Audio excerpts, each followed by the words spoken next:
Hey everyone! Today we're going to demystify something that touches almost every aspect of our financial lives: credit.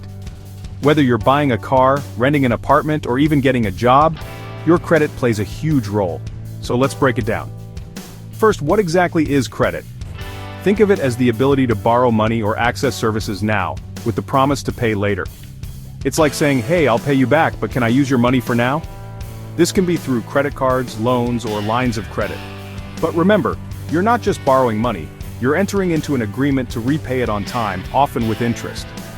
And that's where it gets interesting. Now, let's dive into the different types of credit. First up, credit cards. They're probably the most common. You borrow money up to a certain limit and you can repay it over time, usually with interest. Next, we have loans. These could be for specific things like buying a car or a house. With a loan, you get a lump sum of money and pay it back in fixed installments over a period of time. Finally, there are lines of credit. They work similarly to credit cards but offer more flexibility. You can borrow, repay, and borrow again up to a set limit. It's like having a financial safety net. Alright, so now you know what credit is and the types you might encounter. But what about your credit score? That's a number that represents your creditworthiness or how risky it is to lend you money. It's crucial, and we'll explore that next time.